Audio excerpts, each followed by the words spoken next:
नमस्कार, मैं हूं मनविंदर। आप सभी राष्ट्रवादियों का एनबीएन नेटवर्क में एक बार फिर से बहुत-बहुत स्वागत है। एंड आपसे आग्रह भी है कि चैनल को सब्सक्राइब कर लीजिए, वीडियो को जल्दी से लाइक कर लीजिए। तो समझते हैं कि बीएमसी के चुनाव के बाद अब चल क्या रहा है, क्योंकि जो जानकारी आ रही है, उद्धव सेना में भगदड़ सी मची हुई है और 1 दर्जन से ज्यादा साथी उनके आउट ऑफ रीच हैं, यानी कि नॉट रीचेबल। तो ये माजरा क्या है? मेरे साथ मुंबई से जुड़ चुके हैं आपके प्रिय स्पीकर भाऊ।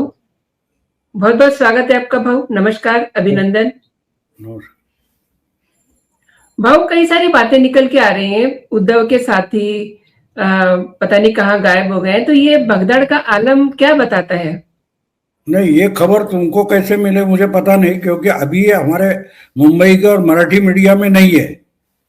उल्टी चल रही है खबरें, एकनाथ के भाग जाएंगे, इसने बंद करके रखे होटल में वगैरह वगैरह। ये जो आप खबर है वो सही है, लेकिन जो यहाँ के मुंबई के और महाराष्ट्र के मीडिया में जो चल रहा है वो एकनाथ के भगाए जाएंगे, छुड़ाए जाएंगे, उसलिए छुपा कर रखा है, ऐसा है। लेकिन असलियत में मुझे भी खबर है कि कुछ 12 उद्धव के पार्षद जो है वो नॉट रीचेबल है, कहाँ गए पता नहीं है। और मैं मानता हूं कि इस खबर में दम है। इसका कारण यह है कि जिस ढंग से एक अचानक से मीडिया में जोर शोर से खबरें चल रही है, लेकिन उद्धव के तंबू में एकदम सन्नाटा है। वो उसका खुलासा नहीं कर पा रहे कि आपका ये मेयर बनाओगे तो कैसे बनाओगे, कहां से लाओगे, क्योंकि ये दूसरे को तोड़ने की बात कल रहे थे, लेकिन आज उल्टी खबर आ चुकी है, यानी सोर्सेस से आ चुकी है, लेकिन मीडिया दबा रहा है, क्योंकि हमारा मीडिया उद्धव के साथ है, मुंबई का मीडिया उद्धव के साथ है। इसलिए ये खबर जो है वो मुंबई की मीडिया में आपको नहीं मिलेगी, लेकिन उसमें दम है। क्योंकि मुझे जिसने बताई वो यानी विश्वास करने जैसा आदमी है, जिसने मुझे बताया कि भाई ऐसे ऐसी खबर है, देखो तुम भी ट्राई करो, तो हो सकता है। क्योंकि उसका भी कारण होता है, कभी भी कुछ लोग टूटते हैं। अब एकनाथ शिंदे इनके साथ था, एक समय था कि एकनाथ शिंदे मिनिस्टर भी था, और उसने पिछले कॉर्पोरेशन के चुनाव में कल्याण में भाषण में उद्धव ठाकरे को पब्लिक रैली में कहा था कि हमको बीजेपी के साथ नहीं बैठना है, तोड़ दो ये सब। और वही आगे चलकर उद्धव को छोड़कर बीजेपी के साथ चला गया। तो उसका कारण ये होता है कि एकनाथ तंग आ चुका था उद्धव से। इतने अगर उसको कॉर्नर करोगे तो वो तंग आता है, वो निकल जाता है। तो जैसे एकनाथ भी निकल गया, उसके बाद एक एक करके हमने देखा उसके साथ कुछ 18 या 22 एमएलए थे, आगे चलकर मुंबई से निकलकर एक एक करके गुवाहाटी गए और 40-41 एमएलए हो गए। तो जाने का कारण तोड़ा, 50 करोड़ एक एक को दिए, ये सब झूठ होता है, ऐसा कोई देता नहीं। हाँ, लेकिन अगर उनको लगता है कि जो बुला रहा है उसके साथ हमारा भविष्य है, और जिसके साथ आज हम हैं लेकिन उनके साथ हमारा कोई भविष्य नहीं है, फ्यूचर नहीं है, तो वो निकल जाते हैं। उद्धव ठाकरे तो मुख्यमंत्री थे, उनकी सरकार थी, फिर भी उनके सत्ता के 6 मिनिस्टर निकल गए थे और 40 एमएलए निकल गए थे। तो ये सिर्फ 50 करोड़ लेने के लिए नहीं, मिनिस्टर का हो जाएगा। समझो मुंबई जैसा एक, महाराष्ट्र जैसा एक बड़ा राज्य है जिसके कॉर्पोरेशन की बजट 75,000 करोड़ का है, वहां का कारपोरेटर भी 50 करोड़ में बेचा नहीं जाएगा, क्योंकि उसको मालूम है कि कॉर्पोरेटर रहकर भी मैं करोड़ों कमा सकता हूं। तो भागने वाला जो होता है उसको अगर उस पार्टी में या उस नेता के साथ अगर फ्यूचर नहीं दिखाई देता तो मानता है चलो निकल जाए भाई ऐसा। तो इसलिए आज की तारीख में हम देखें तो उद्धव को छोड़ के जाने वाले, चुनाव के पहले जाने वाले देखेंगे तो उनका कहना यही था कि इनके साथ कोई भविष्य नहीं है पार्टी को। तो आज जो चुनकर आए वो अगर सत्ता नहीं आई तो उनके हाथ भी बांधे जाते हैं, बंधे रह गए ना हाथ, क्योंकि कॉर्पोरेशन की भी सत्ता नहीं है। जो सत्ता में रहेगा उसी को ही फंड्स मिलेंगे, या उसका अधिकार चलेगा, टेंडर में हो और कहीं हो, अपने कॉन्ट्रैक्टर लगाने, उनसे पैसे निकलवाते हैं। तो अगर सत्ता नहीं रहेगी तो अपोजिशन कैसे चलेगा? ये अपोजिशन में एक बात होती है, अपोजिशन को हमेशा आंदोलन के मोड़ पर रहना पड़ता है, और इनमें से आज कोई भी आंदोलन के राह पर चलना नहीं चाहता। आपको याद होगा, इतना बड़ा बहुमत मिला था 2019 में, फिर भी उसके मूल का निवाला छीन कर उद्धव ठाकरे निकल गए और शरद पवार के साथ जाकर सरकार बनाई। तो जो मुख्यमंत्री बनने वाला था उसको अपोजिशन लीडर बन के बैठना पड़ा, लेकिन वो इमीडिएटली समझ गया कि अपोजिशन लीडर क्या होता है, अपोजिशन क्या होता है। सत्ता मिलने की कोई संभावना नहीं दिखा दे रही सामने। अगर 170 का बड़ा बहुमत है तो सत्ता तो नहीं मिलेगी, लेकिन पार्टी चलाना और पॉलिटिक्स में बने रहना, इसके लिए आंदोलन करना पड़ेगा। और ब्लॉकआउट होने के बावजूद देवेंद्र फडणवीस और उनका जो विधान परिषद का साथी था दरेकर, प्रवीण दरेकर, वो उस लॉकडाउन में गांव गांव घूम रहे थे, लोगों की समस्या समझते थे। तो उद्धव ठाकरे या उनके साथी जो है वो हमने पिछले 3 साल देख रहे हैं, आंदोलन के मोड में जाते नहीं। उनको लगता है कि प्रेस कॉन्फ्रेंस करते बस वही आंदोलन, उससे तो सत्ता नहीं आई है, ना दिल्ली की आई है, ना राज्य की आई है, मुंबई की आई है, ना कॉरपोरेशन की आई है। तो उनके जो चुनकर भी आए, उनके साथ आज तक लॉयल बन के रहे, उनको तो लगा कि अभी 5 साल के लिए कुछ नहीं, विधानसभा में 4 साल के लिए कुछ नहीं, लोकसभा में 5 साल के लिए कुछ नहीं, तो क्या करेंगे बेचारे। तो इसलिए इनका टूटना या इनको उनसे तोड़ना सत्तारूढ़ दल के लिए आसान हो जाता है।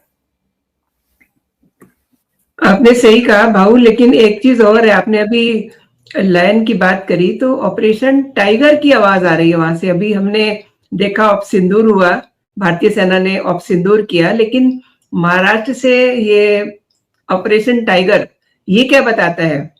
नहीं, वो ऑपरेशन टाइगर जो है वो एकनाथ शिंदे की पार्टी की बात है। चुनाव के पहले और मेरा ख्याल है विधानसभा चुनाव में और विधानसभा चुनाव के बाद भी उद्धव ठाकरे की पार्टी के जो जो लोग एकनाथ शिंदे वालों ने तोड़े थे उसको उन्होंने नाम दिया था ऑपरेशन टाइगर।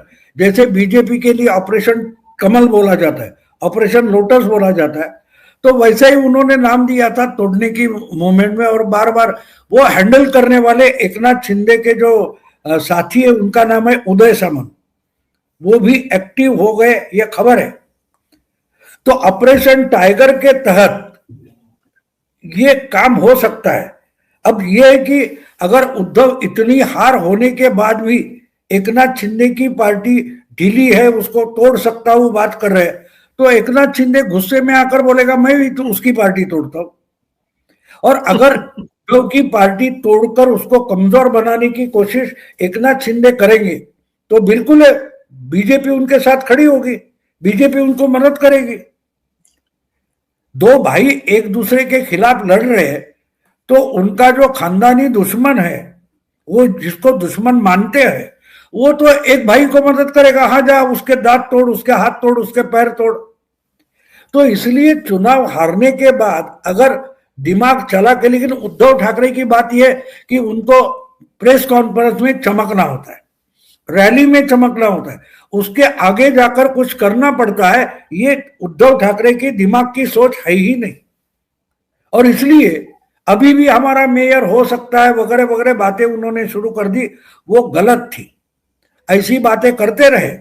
अगर 2014 में चुनाव के पहले इनकी अलायंस टूट गई थी, अलग अलग लड़े थे, लेकिन बीजेपी 122 पर अटक गई, उसकी मेजोरिटी नहीं हुई, तो शरद पवार ने बोला ठीक है हम बाहर से सपोर्ट करते हैं, तो उद्धव की बार्गेनिंग कैपेसिटी चली गई थी, तो वो बोल रहे थे देखते बीजेपी क्या ऑफर देती है वगैरह वगैरह।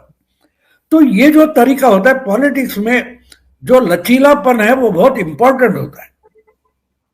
हर बार आप तलवार तानकर बात नहीं कर सकते, बातचीत करनी है, तो तलवार तान कर बातें नहीं होती। जैसे पाकिस्तान को हमारे प्रधानमंत्री कहते हैं कि खून और पानी एक साथ नहीं बनेगा, टेररिज्म और टॉक्स एक साथ नहीं होंगे।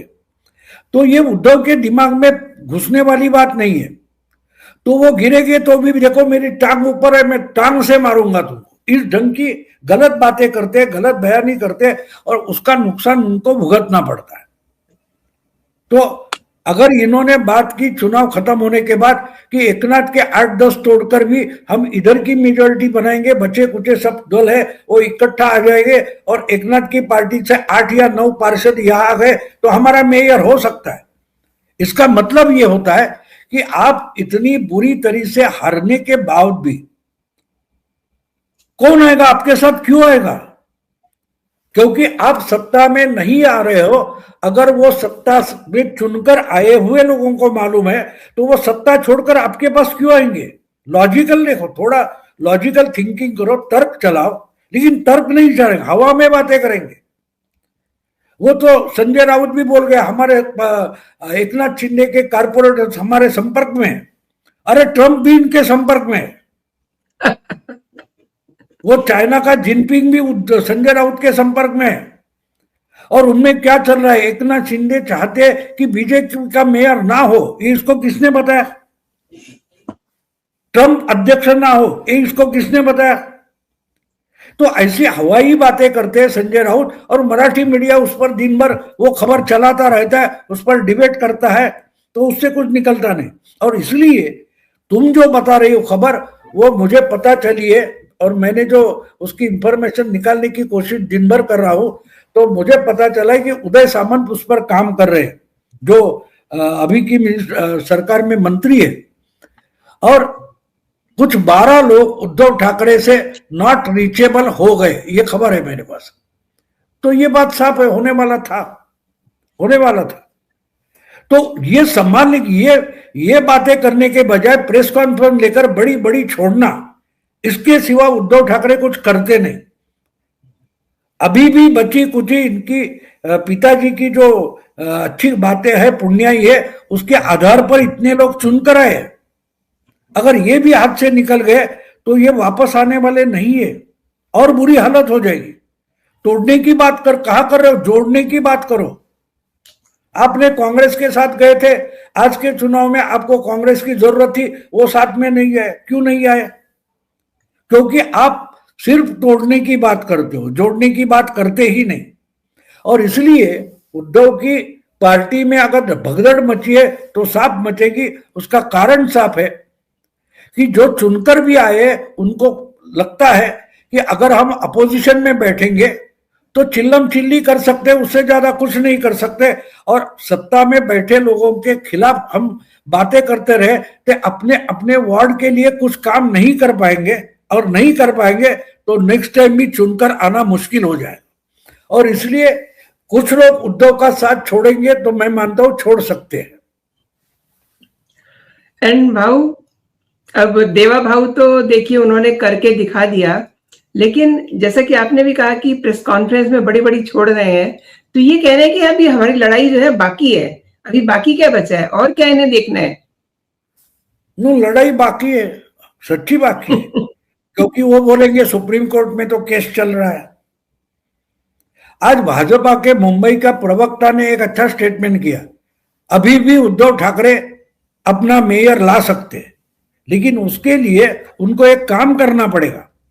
उनकी जो उबाठा पार्टी है वो एकनाथ शिंदे के पार्टी में मर्ज करनी पड़ेगी, तो दोनों मिलकर बीजेपी से आंकड़ा बड़ा बन जाता है। क्योंकि उद्धव की पार्टी के कुछ 65 है और इनके 29 है, तो वो अगर मिला ले तो कुछ 94 वगैरह हो जाते हैं, बीजेपी से बड़ी पार्टी हो जाती है। लेकिन क्या उद्धव ठाकरे अपनी पार्टी का एकनाथ शिंदे के साथ विलय करेंगे? अब विलय करना है तो पार्टी का नेता तो एकनाथ शिंदे को मानना पड़ेगा। रास्ता तो दिखाई देना आसान दिखाई देता है, लेकिन बेइज्जती कितनी होगी देखो। जिसको कल तक गाली देकर गद्दार गद्दार जयचंद वगैरह कहा है, उसके साथ विलय करना पड़ेगा। यानी कि एकनाथ शिंदे की पार्टी ही असली है ये मानना पड़ेगा। और ये अगर मानते हैं तो उनको कोर्ट से केस विड्रॉ करनी पड़ेगी। क्या उद्धव ठाकरे इतनी बेइज्जती करके अपना मेयर मुंबई में लाना चाहते हैं? सोचो आप। तो बातें आसान नहीं होती। देखो, किसी न्यूज रूम में बैठे हुए को हवा में कुछ भी बातें करना आसान हो जाता है, लेकिन एक्चुअल पॉलिटिक्स करने वाले जो होते हैं उनके लिए वो बात आसान नहीं होती। मैं समझो, मैं बेसिकली आर्किटेक्चर का स्टूडेंट हूं। हम कागज पर एक नक्शा बनाते, एक बिल्डिंग का पर्सपेक्टिव भी बना देते, एलिवेशन वगैरह डिजाइन करते, तो कागज में बनाना आसान होता है। लेकिन वही कागज पर 2 महीने में, 1 महीने बने हुए जो प्लान है, वो जमीन पर खड़ा होने के लिए 4-4, 8-8 साल, 3-3 साल लग जाते। तो पेपर का जो आर्किटेक्चर का प्लान होता है, वैसी न्यूज का काम होता है। लेकिन उस ढंग से पॉलिटिक्स करना सालों की बात है। ये बहुत सारे पत्रकारों के दिमाग में भी नहीं आता। उनको लगता है अच्छा, वो फाइल उठा के वहां रख दे, उस ढंग से पॉलिटिक्स हो जाएगी, ये पार्टी वहां गई, वो नेता यहां आ गया। ऐसा नहीं होता। इसलिए बहुत सारे पत्रकार मानो भौचक्के हो जाते, क्या क्या घटनाएं होती उनको पता तक नहीं चलता, इनको पता तक नहीं चलता। अब देखो, इसके बाद 16 तारीख को मतगणना हो रही थी। उसी दिन से महाराष्ट्र में 12 जिला परिषद और 125 ब्लॉक लेवल के चुनाव घोषित हुए। पर्चा भरना 16 तारीख से शुरू हो गया, 21 तारीख को खत्म हो गया। उसकी एक भी खबर मराठी मीडिया में नहीं है। तो क्या अपोजिशन वो चुनाव नहीं लड़ेंगे? बस चुने हुए पार्षद चोरी करते रहेंगे, भगाते रहेंगे, और बाकी जो 12 जिला जो है मराठवाड़ा और वेस्टर्न महाराष्ट्र के हैं, तो वहां के चुनाव उद्धव की पार्टी, शरद पवार की पार्टी या कांग्रेस नहीं लड़ने वाली है। सिर्फ मुंबई का मेयर होगा तो वो चुनाव जीते जाएंगे। कहने का मतलब यह कि मीडिया भी या पत्रकार भी कितने भूल भुलैया में फंसे हैं कि इनको ये चुनाव चल रहे 21 तारीख को पर्ची भरने का आखिरी दिन है।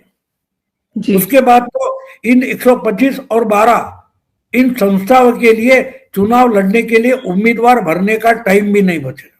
लेकिन उस पर चर्चा नहीं हो रही, क्योंकि पत्रकार भी उस भूल भुलैया में फंस गए। आंधी बन के आया हूं, मैंने उस दिन बोला था ना जी। तो देवा भाऊ आंधी बन के ऐसा आया कि हर किसी को अपना पैर कहाँ है, हाथ कहाँ है, आंख कहाँ है, सर कहाँ है, पता नहीं चल रहा है। सही कहा आपने कि आंधी में कुछ दिखाई नहीं देता, मिट्टी जो है आंखों में पड़ जाती है आंधी की। और देखिए जो हाय तौबा मची हुई है। भाऊ, मैं ये भी समझना चाहती हूँ कि बीजेपी की ये जो स्ट्रेटेजी है, मतलब जीत की स्ट्रेटेजी, ये क्या इन विरोधियों को समझ नहीं आती? नहीं, समझ आती है, लेकिन उसमें एक प्रॉब्लम है। उसमें एक प्रॉब्लम ऐसा है कि आपको परीक्षा में बैठना है और पास होना है, तो पास होने के लिए अभ्यास भी करना पड़ता है। अभ्यास करना पड़ेगा ना, स्टडी करना पड़ेगा। तो स्टडी करना ये प्रॉब्लम है। स्ट्रैटेजी हमको भी मालूम है। बीजेपी चुनाव में उतरती है तो लड़ती है, लड़ने के लिए ताकत जमाती है, आजमाती है। इनको लड़ना नहीं है, घर बैठे उनको सर्टिफिकेट खरीदना है परीक्षा ना देते हुए। बिल्कुल उसी तरीके से इनको लगता है कि हम प्रेस कॉन्फ्रेंस ले लेंगे, रैलियां ले लेंगे और बस जीत गए, ओपिनियन पोल से जीत जाएंगे। तो वैसा नहीं होता। बीजेपी की स्ट्रैटेजी साफ है, ये सब बातें करेंगे, लेकिन उसके लिए चुनाव में उतरना, संगठन खड़ा करना, घर घर में जाकर वोटर को बाहर निकालना, ये स्ट्रैटेजी है। स्ट्रैटेजी कौन सी बड़ी बात है? बिल्कुल सीधी सादी बात है, कोई बड़ी बात नहीं है। लेकिन उसमें जो मेहनत नाम की चीज है वो ये लोग नहीं करना चाहते। तो हारने के सिवा कोई और अल्टरनेटिव नहीं बचता। जो बच्चा स्टडी नहीं करेगा वो परीक्षा के केंद्र पर जा सकता है, लेकिन आंसर बुक नहीं लिख सकता, और आंसर बुक नहीं लिखा तो उसको नंबर नहीं आएंगे, वो फेल हो जाएगा। तो परीक्षा पास होने की स्ट्रैटेजी क्या होती है? अभ्यास करो, मेहनत करो, बस वो नहीं करनी है। तो वहां वो फंस जाते हैं। स्ट्रैटेजी उनको भी मालूम है, समझ में आती है, तो उससे अच्छा लगता है कि बस आवाज चढ़ाते रहो, बड़ी बड़ी छोड़ते रहो, लंबी लंबी, उससे ज्यादा कुछ नहीं कर पाते। और आपने सही कहा कि ये जो तालुका के चुनाव है उसकी किसी चिंता नहीं है, लेकिन ये मीडिया जो मुंबई का जैसा आप बता रहे हैं, ये दूसरे कामों में उलझा हुआ है। नहीं, नहीं? मीडिया की बात ही नहीं है। मुझे अजीब लगता है कि आप पार्टी जो अपोजिशन में है, पार्टियां चला रहे हो, तो आपका एजेंडा मीडिया ड्रिवन है। मीडिया तय करता है कि ये करेंगे, बीजेपी को हराना है, देवेंद्र को हटाना है। ये सब एजेंडा किसका है? मीडिया में बैठे हुए जो वामपंथी है उनका ये एजेंडा है। वो उठाकर अगर पार्टियां चलेगी और आपकी ताकत वगैरह नहीं देखेंगी, और कुछ मैं नहीं बोलूं, मेरा कहना इतना ही है कि अपनी जितनी औकात है, अपनी जितनी क्षमता है, बस उतना ही करना चाहिए। और जो हो गया उसके बाद पहला काम ये करो कि अपनी क्षमता बढ़ाते जाओ। मुंह से तो कोई भी जीत जाएगा, मैं ट्रंप को हराऊंगा यहां बैठकर भी, लेकिन ट्रंप उससे हारेंगे नहीं ना।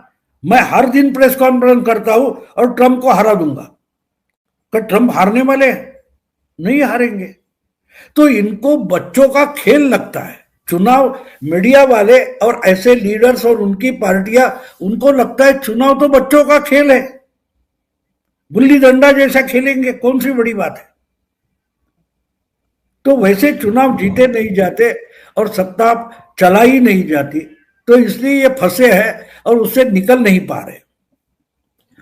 और देखिए देवा भाऊ तो आंधी तूफान मचा करके अब बड़े आराम से चले गए हैं, और ये लोग जो है बाद में छाती पीट रहे हैं, ये हो गया वो हो गया, और अपनी अपनी तिकड़मबाजी लगा रहे हैं।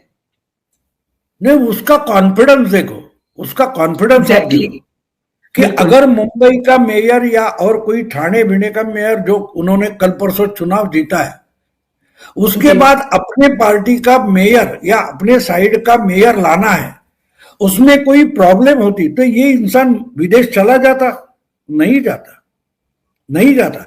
जिस तरीके की मुंबई की मीडिया से खबरें आ रही है, ये होगा वो होगा, ये टूटेंगे वो टूटेंगे, उद्धव शायद गड़बड़ करके ये कर देगा वो कर देगा, अगर वो चिंता की बात होती तो देवेंद्र डावोस नहीं जाता। इतनी सिंपल बात है।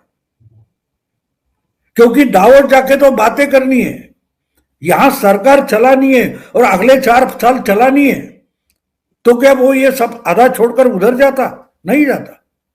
लेकिन वो निकल गया है क्योंकि उसको गारंटी है कि भाई मेरे जो साथी यहां हैं, फिर वो शिंदे होगा, अजीत दादा होगा, या बीजेपी के आशीष शेलार वगैरह वगैरह, जो कोई उनके साथी है, वो ये सिचुएशन हैंडल करेंगे और कुछ गड़बड़ नहीं होने देंगे।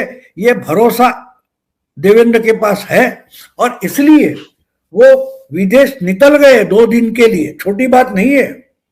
तो अगर दिमाग आपका ठिकाने है तो आपको पता चलेगा, इस इंसान का कॉन्फिडेंस बताता है कि मेयर के चुनाव में कोई गड़बड़ होने वाली नहीं, सब चीजें तय हो चुकी है, उसी रास्ते पर सब कुछ चल रहा है। तो यहां बैठ के कहा चलो 2 दिन वहां इंपॉर्टेंट काम है वो निपटा के आते हैं, वो निकल गए।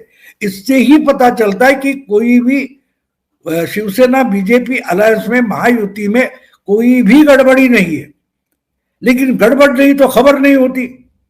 तो खबर बनानी है तो नैरेटिव बनाओ कि भाई ये होगा, इसकी टांग टूटी है, उसका हाथ टूटा है, और वो हाथ अब उद्धव ठाकरे देवेंद्र का हाथ उठाएगा और आदित्य को लगाएगा, और संजय राउत का नाक उठाएगा और एकनाथ शिंदे को चिपकाएगा। ऐसी खबरें बनाई जाती है जो दूसरे दिन खुद ही भूल जाती है। आपको याद होगा जिस दिन वोटिंग चल रहा था, उस दिन मुंबई के सारे चैनल पर एक बात जोर शोर से चल रही थी, ये जो वोटिंग के लिए उंगली पर स्याही लगाई जाती है वो एसीटोन से निकाली जाती है वगैरह वगैरह बोला था, आपने देखा होगा। जी जी। पिछले दिन भूल गए, काउंटिंग शुरू हो गया और किसी को वो स्याही का क्या हुआ पता तक नहीं है, पता तक नहीं है। अब देखो ये 2-3 दिन चलेगा, फिर 21 तारीख को पर्चा भरना खत्म हो जाएगा और 24 तारीख को विड्रॉल खत्म होने के बाद अरे ऐसे अनअपोज कैसे आ गया, उस पर बवाल शुरू होगा। बस बवाल खड़ा करते रहो। इसमें ही अपोजिशन की पॉलिटिक्स और मुंबई का मीडिया फंसा हुआ है, वो उससे निकल नहीं पा रहा है, एक तरीके से इस चक्रव्यूह में फंसा है। और देवेंद्र ने ये अच्छा चक्रव्यूह रचा है, उससे निकलना मुश्किल नहीं है, सच्चाई स्वीकारना ही उससे निकलना होता है। लेकिन उनको भूल भुलैया में रहना पसंद है, वो किसी का शेर है ना कि दिल बहलाने के लिए ख्याल अच्छा है गालिब, वरना ख्याल अच्छा है। हकीकत हमें भी पता है, तो वो भी जानते हैं। लेकिन कुछ वो और एक फिल्म का गाना याद आता है मुझे, कुछ पल के लिए कोई हमें प्यार कर ले, झूठा ही सही, झूठा ही सही, सही तो कह ये रहे हैं। होता है। तो उसमें फंसे रहना, अगर वो खुश है, जैसे नशा में गूंग धुत होता है आदमी, वो अपनी दुनिया में रहता है, वो अपनी दुनिया में है। मुझे बुरा लगता है कि मीडिया भी उस नशा में धुत हो गया है कि भाई लोगों का खबरों पर से, हमारी खबरों पर से लोगों का विश्वास उड़ रहा है, और बहुत जल्दी बच्चे कुचे जो व्यूअर हो गए वो भी हमसे निकल जाएंगे, इसका डर इनको नहीं लगता, इसका बुरा लगता है। बहुत सही कहा भाऊ आपने। और देखिए देवा भाऊ जो है बिल्कुल बट आई शुड से कि जैसे मोदी जी बड़े आराम से निकल जाते हैं और उनको पता होता है कि उनका कैबिनेट का हर मंत्री जो है इस काम को करने में लगा हुआ, ठीक उसी तरीके से देवा भाऊ भी निकल गए, उन्हें पूरा कॉन्फिडेंस है। भाऊ आपने मेरे इस शो के लिए समय निकाला और मेरे दर्शकों को कई महत्वपूर्ण विषयों पे आपने जानकारी दी, आपका बहुत बहुत धन्यवाद।